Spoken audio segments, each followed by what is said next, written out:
Hi everybody, it's Steph from the Stellium Astrology podcast, and today we're going to be looking at 2023 astrology because it's the end of 2022 already, and 2023 is going to be a big one, So let's have a little look and see what's going on. So I've cast a chart here for the 1st of January 2023. So happy new year, you guys, happy new year. This is another year to explore. This is universal time, so which is the same as Greenwich Mean Time. So in the UK we're fortunate enough to live where time began, which is not the case, but it's just where time's calculated from. But actually, it's kind of convenient for people in the UK. However, in the US, timings will be slightly different based on your time zones. But basing this on Greenwich Mean Time, UK, the moon will be at 3 degrees of Taurus and the sun will be at 10 Capricorn. So the sun and moon will be trine, and we will have Mercury that's retrograde, Venus and Pluto at the same degree, 27 of Capricorn. Saturn will be in Aquarius, Neptune in Pisces, Jupiter at the very, very, very beginning of Aries at 1 degree, Chiron at 11 Aries, like I said, the moon at 3 Taurus, the North Node at 10 Taurus, Uranus at 15 Taurus, and Mars in Gemini, still retrograde. So Mercury turns retrograde on the 29th of December 2022, and he continues on his retrograde journey. So he starts at 24 Capricorn and he starts on his retrograde journey, and he turns direct on the 18th of January. And then we also have Mars turning direct in January as well. So we've got a little bit of retrograde kind of action going on as far as Mercury turning retrograde and turning direct, and also Mars turning direct. Now, what's really interesting about Mars, as you can see, he's slowing down here. Mars turning direct. There he is, look, slowing down. There we go. Basically turning direct after being retrograde in Gemini for months. And so he's basically finally going to start moving forward, which means that, anybody who's got stuff in the mutable signs has probably been feeling a bit reluctant or hesitant to take action in some way, or they've wanted to take action, but maybe the action hasn't been particularly useful for them. As far as their long-term goals, or some of the things that they've been planning for a long time. I'm not saying it's like self-sabotaging or self-destructive, but it definitely isn't necessarily the clearest path to your goal. You'll definitely be maybe digressing, I would say, slightly, if you make decisions and take action during Mars retrograde, particularly when it's in Gemini. It could be typical shiny object syndrome, with the easy distractions that you find. But yeah, once he's moving forwards in January, which isn't going to be, it's going to be quite a nice beginning of the year, in the sense that it will feel like we can actually hit the ground running a little bit. Mid-January, we're going to suddenly be like ready to go now. So that's positive. Mars turns direct on the 12th of January. That is, so Mercury turns direct on the 18th, Mars turns direct on the 12th. So, we have a bit of Mercury retrograde. Often in January is retrograde at different points. I know this because I'm a Capricorn with a January birthday. So every time it's my birthday, it's either turning retrograde, it's just turned direct, but it's always around that point. Just the way that it works as far as the cycle's concerned. If you're interested in some of the planetary cycles, it's worth looking at Astrid Fallon's Planetary Cycles. I've recommended this book a million times, and you can actually see the patterns that Mercury retrograde makes over the year. It makes a nice little trifecta, because it usually goes retrograde 3 times a year, and you can see the pattern that it makes. It's a bit like spirograph, if you ever played with that. So yes, a good time to actually start taking action again. And I think we'll all have a clearer idea of what it is we want from life at that point. Later on, you know what's interesting as well, that the sun on that day is at the same degree that it was when we had the Saturn Pluto conjunction was at 22 degrees of Capricorn. So it could be that even plans that we have had for a long time that were put on hold for the pandemic could well be put into action now. So things that we've thought, oh, you know, I really want to pick that back up again. It could be in January when Mars turns direct. And then, yes, we've got on the 18th, we've got Mercury turning direct as well. And look at that. I've noticed that over 2023, the 8th degree of signs seems to be really prominent. 7 and 8 come up a lot this year. So, you know, if you've got anything at 8 degrees or 7 degrees of any of the signs, you'll be affected either by square or trine or sextile or even quincunx or inconjunct, you know, like some of the smaller aspects, the more minor aspects. You'll be picked up in some way if you've got anything at 8 degrees. It's going to be an interesting one because it's, you know, that amount of times that the 8th degree comes up. I just was looking, thinking, it's funny how sometimes in a year, sometimes in just a month, we see things echoed, but in a year we see the 8th degree come up, and I'm sure I'll point it out when it pops up again. February, nothing major happens. We don't have any retrograde planets or planetary ingresses or major lunations. However, you know, I'm just looking at an overview here. We can see that Pluto, so there's Pluto at 28, Saturn at 25, and we've got Jupiter who's hanging around here at 6 degrees. So throughout February, he's going to cover the most ground out of all of those planets. So we will see him making more aspects. But look at that. Towards, like, in March, we've got Pluto at 29 Capricorn and Saturn at 29 Aquarius. Now, March is going to be intense. It's just going to be intense. We don't have anything really going retrograde or direct. Nothing really that remarkable to comment on other than the planetary ingresses. So we have Saturn in Pisces. So Saturn moves into Pisces on the 7th of March. 1, 2, 3, 4, 5, 6. Oh, there we go.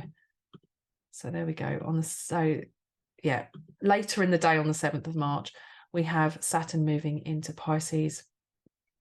Now Saturn is Capricorn's ruler and Neptune is Pisces ruler. And we know that Neptune and Saturn can work together, but Saturn isn't that keen on Neptune because when he tries to be definitive, Neptune blurs the boundaries.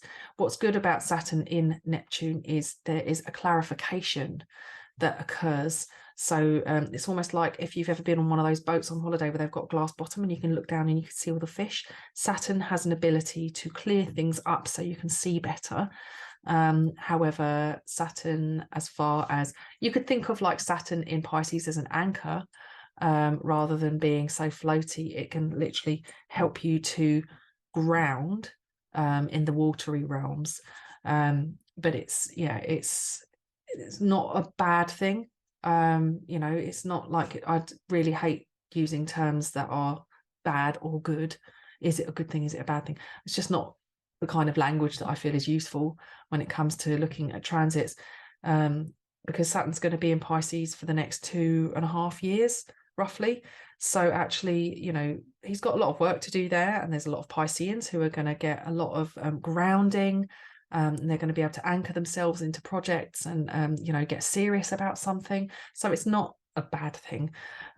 It's just that Saturn, if we think of the anchor, it's going to get some barnacles on it, might get a bit rusty, you know, that kind of thing. But, you know, it can really, really help to bring a sense of reality to the dreamy, watery Pisces realm, basically. And then a little bit later on in the month, let's have a look. So it says the 23rd, according to my notes. On the 23rd, we have Pluto entering Aquarius. This is a big deal. Two of these powerhouses moving into new signs. These guys, as I just recently just mentioned, they had a little shindig at 22 Capricorn back on the 12th of January 2020. And since then, they've moved through here. So actually, yeah, they'd have met up around this point. Now, Pluto's only moved that far. Saturn's only moved that far. So they're separating and they're going into new realms, completely new realms. Pluto's been in Capricorn since 2008, and he will be in Aquarius on this occasion. He dips back into Capricorn and stays in Capricorn until the end of the year, but he will ingress Aquarius in January 2024, and he will stay there until January 2044.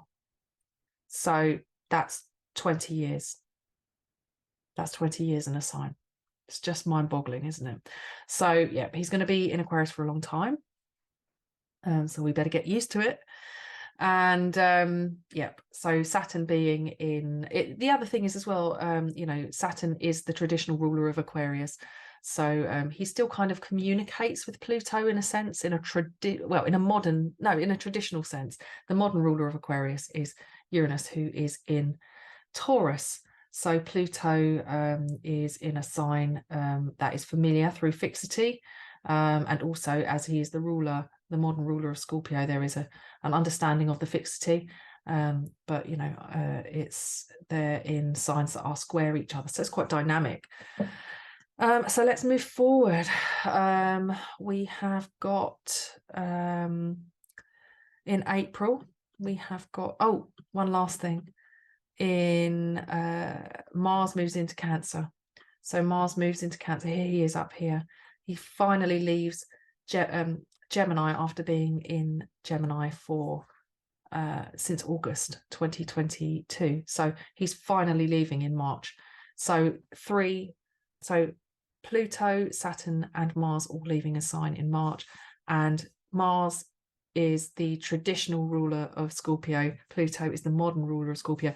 And I kind of feel like the eclipses of the past few years in Scorpio and Taurus have been kind of almost tying up some loose ends, helping us to evolve or pulling us back if we've gone, you know, got ahead of ourselves, or puts in situations which have really encouraged us to dig deep. And it has been tough. It's been really, really tough.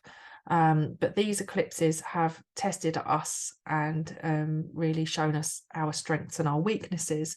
And it feels as though with Pluto's shift into Aquarius, there's a real sense that March 2023 is where the kind of the stripping back that the eclipses have caused for the people that have been triggered by the eclipses.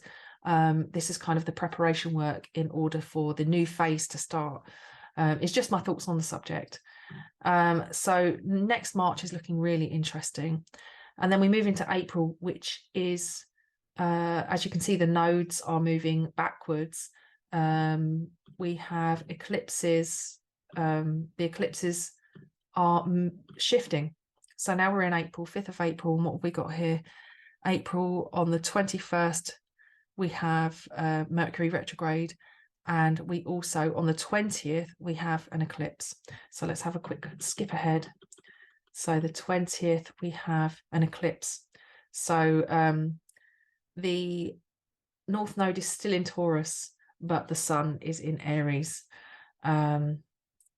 which, as you can see, it's coming together for a new moon, and this is a solar eclipse. And this is in conjunction with the North Node, so this is like springboard, evolutionary leap forward, and kind of showing us where we're headed, as opposed to leaning on our comfort zones and, you know, what feels easiest to us. And you know what? Look, Jupiter's involved in that as well. So this is a really interesting future springboard. But yes, this is the beginning of eclipses that are going to be tag teamed in Libra and so Aries and Libra. So eclipse season not quite over yet for the Scorpio and Taurus, but it's the beginning of the end as far as those ones are concerned. And like I said, the following day, what do we have? We have the Mercury retrograde. So yes, Mercury turns retrograde here at 15 Aries and then moves back, continues to move back into May. So then we get to May and we have Pluto turning retrograde in May. Looks like very early on in May, around the 1st or 2nd. And then we have Jupiter moving into Taurus. We have the concluding eclipse. And we also have a big mundane aspect, which is Jupiter square Pluto. So some interesting stuff. May looks very, very interesting. So let's have a quick look. So we have got Pluto retrograde. Mercury stations direct on the 15th. Let's move ahead. So Mercury moves back in Taurus to the 5th. And then we have, what have we got here? Jupiter in Taurus on the 16th. So Jupiter at the final degree of Aries and then moving into Taurus. I've set this for like early in the morning, by the way. So what we're looking at is, and for some reason it's an hour ahead. What we're doing, days, hours. I don't know why it's done that for 1 in the morning. But anyway, so yeah, let's have a look. So yeah, we've got Jupiter in Taurus and he's going to be there for a little while. So all you Jupiter and Taurus people are going to have your Jupiter return, which will be nice, won't it? And we have the full moon in Scorpio, which is also another eclipse, and that's at 14 Scorpio. So let's have a quick skip ahead to, that was actually earlier on in the month. So let's just go back. Don't know why I missed that. Apologies. The 5th. So there's the eclipse. So obviously it's a bit later on in the day.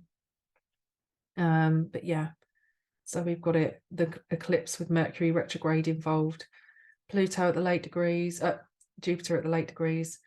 But yes, this is one of the final, I think this is, yeah, the final Scorpio eclipse of this period. Let's move on to the Jupiter. Can I move this forward a bit? Yes, I can. Brilliant. The Jupiter-Pluto square on the 18th. Oh, look at that. I just happened to, there we go. So there's Pluto and there's Jupiter. Oh yes, there we go, at 0 degrees of Taurus and Aquarius. So here we are. That's going to be an interesting one to watch. It's quite powerful, those two planets getting involved with each other, quite entrepreneurial.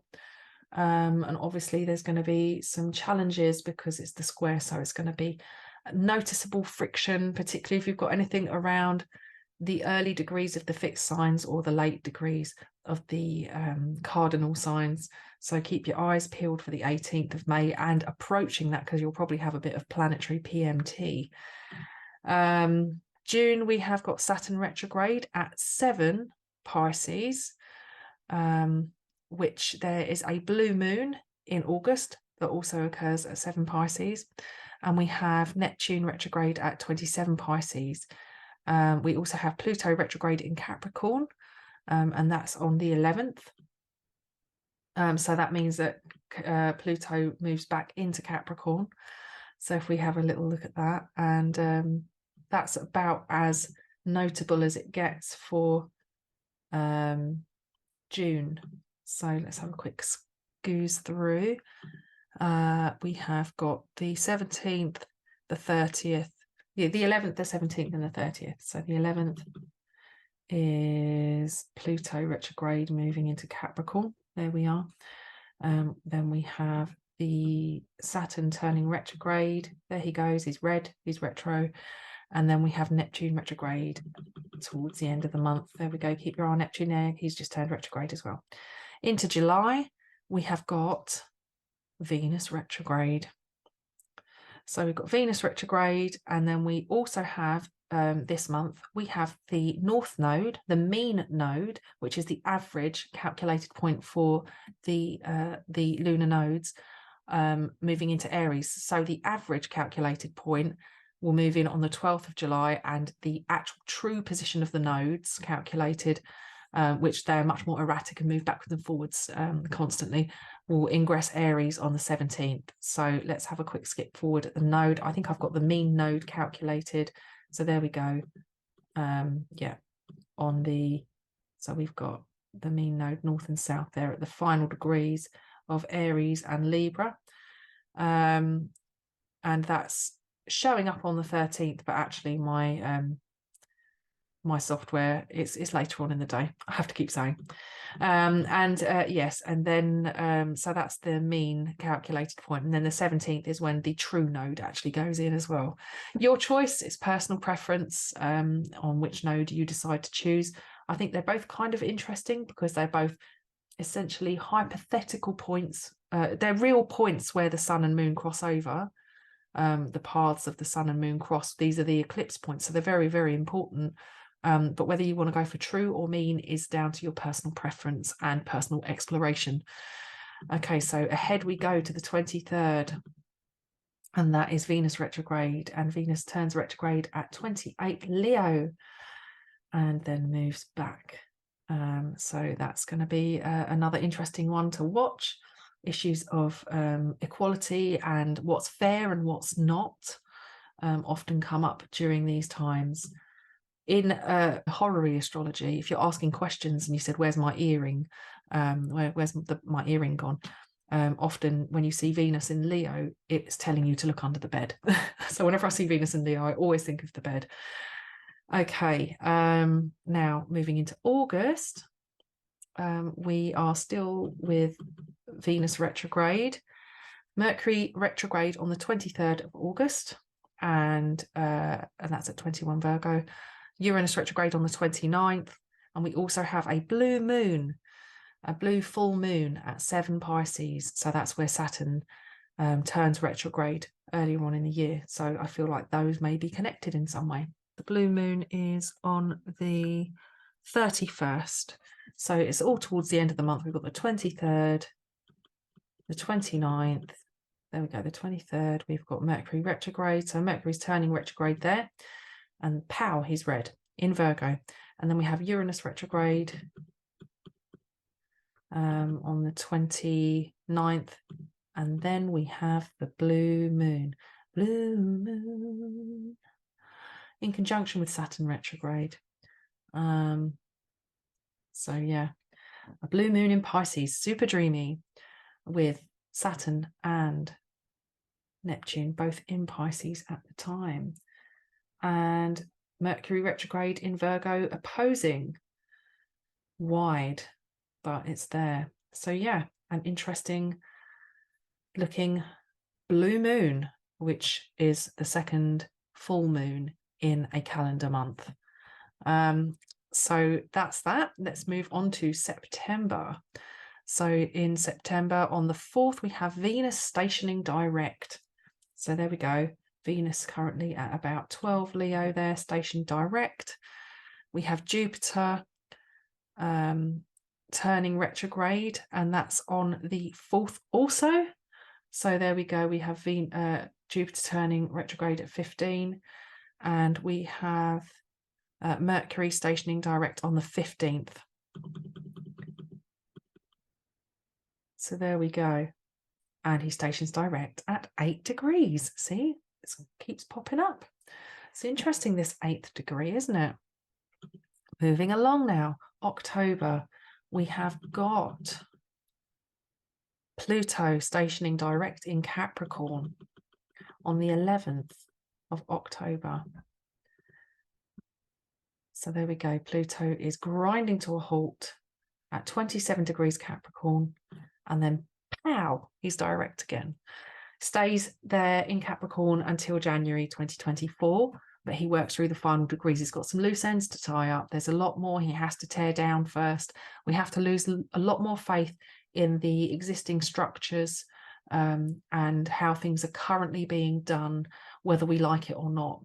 You know, the super rich becoming even richer, the total imbalance in wealth and power, and the ruling structures, you know, holding a lot of the cards, while the rest of the world, I'm not being political here, but there's a lot of suffering in the world, and you know, it could be solved very simply with a few very rich people distributing their wealth a little bit more equally. Enough said. So yes, and then we have also what's interesting about the Pluto stationing direct at 27 Capricorn is that Neptune stationed retrograde at 27 Pisces. So 27 plus that, it's sextile that Neptune turning retrograde degree. I always think it's interesting the degrees kind of play a quite an important part in the unraveling of the story. And look at that, Mars is at the final degrees of Libra. So he does a lot of traveling in 2023, which is refreshing considering he hasn't done much traveling in 2022. So yes, that's occurring. We also have eclipses during October. We have the eclipse at 21 Libra, which is coming together here, the new moon on the 14th, which will be a solar eclipse, and that is occurring with a bit of Mercury in the mix. Fortunately, Venus is direct, the South Node is involved, so this could well be about looking at unhealthy patterns in relationships, having conversations about how to improve on this, particularly with Chiron opposed. It may well be about healing some of the wounds from the past of our relationships, whether they're our current relationships or previous, and some of the habits we're bringing forward, whether we're aware of them consciously or not, is just one way of looking at it. And then we have the full moon on the 28th. Where are we now? And that is going to be in Aries. This is the lunar eclipse at 5 Taurus, actually. So let's have a quick look. There we go. 5 Taurus, 6 Taurus. And again, Mercury in the mix, this time with the North Node implied. This is the final Taurus eclipse of 2023 and of this cycle. So actually, this is like a kind of a way of releasing habits that are no longer serving us, with a view to you know, changing our future into what we want it to be and creating new habits, new positive rituals for ourselves, and you know, letting go of anything that we don't need anymore. These eclipses from 2023 may have taught us a little bit about being more selective, and being more cautious about who we allow into our lives, and what we spend our time and energy on. So moving forward, and that's the final eclipse of 2023, you'll be pleased to hear. Then we have November, Saturn stations direct.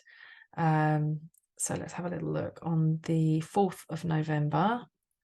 So Saturn stations direct at 0 Pisces. He never leaves Pisces once he ingresses back in March. He stays there for the duration, which happens to be until, let me check my ephemeris. Looks like he stays there until May 2025. And I think he dips back in for a final hurrah in September 2025, where he stays until February 2026, and then he's in Aries ongoing. So yes, so goodbye to Saturn in Aquarius. He's not coming back now. And that takes us to December. There are other things occurring, full moons and new moons and stuff like that, but you know, these are just the highlights that as I see them.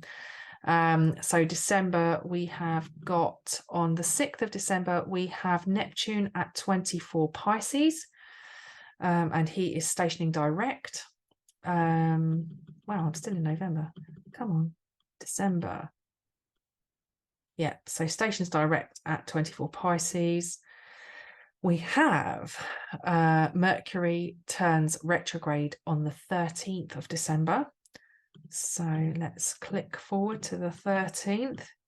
So Mercury is retrograde at 8 degrees Capricorn. See, I told you this 8th degree keeps popping up. And again, it's in Capricorn. Like I said, it's a pattern, it's a cycle. They hit certain points. It's almost like trying to think what it could be emulating. But it's almost like you have these kind of points that kind of hit near each time. It's not always at the same degree, but it's like a pattern that's kind of it's playing the same sort of pattern, but it's slightly off each time, so it's moving around. Hard to describe it really. It's almost like drawing three dots on a plate and letting the plate spin and watching it land and it's still moving, but it's spinning and landing, and each time those dots land in different places, but it's at a similar point. Not sure if that makes sense to anybody, but that's just my really rubbish way of explaining it. So Mercury retrograde at 8 Capricorn on the 13th of December. And then Jupiter stations direct on the 31st of December, New Year's Eve. So let's just say that party may just go crazy. So actually the 31st I've got here at 23. So let's have a quick look at the hours. Let's move back a bit here. So on the 31st at around, where's Jupiter gone? Oh, I've lost him. There he is. He's at 5 Taurus and where are we? 5 in the morning. There we go. So it's early hours of the morning on New Year's Eve. So yeah, we'll probably be in the party mood. We'll probably all suddenly be like, yeah, let's go out and just get absolutely faced. I doubt that'll be me, but too much stuff, too much responsibility at home at the moment to be partying like that, though I do miss my party days. So yes, and that's at 5 Taurus, which just happens to be the eclipse degree of the lunar eclipse, the partial lunar eclipse in Taurus in October. So again, an echo of an earlier degree that's activated this coming year.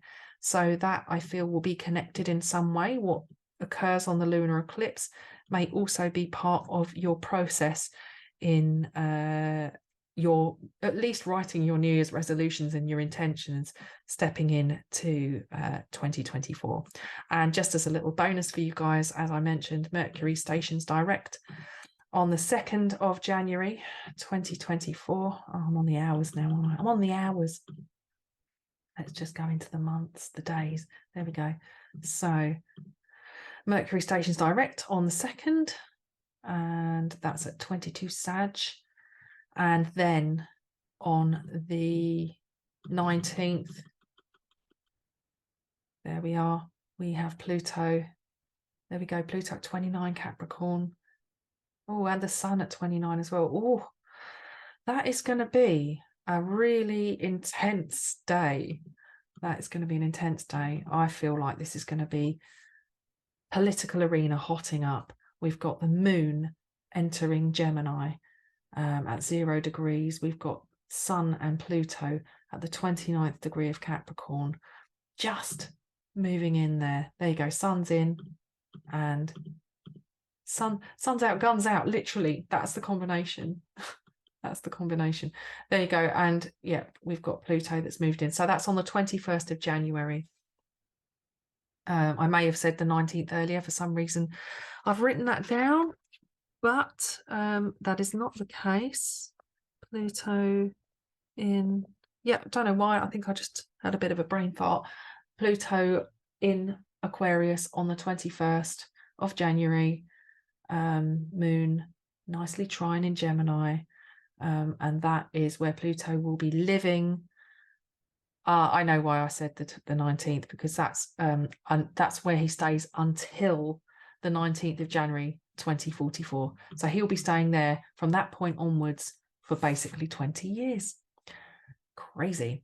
Yep. And all of the eclipses shift from Taurus and Scorpio to Aries and Libra from that point onwards as well for that year. So I hope you've enjoyed the little walkthrough that I did, with a little bit of interpretation sprinkled in for good measure. I'm wishing you a very happy new year.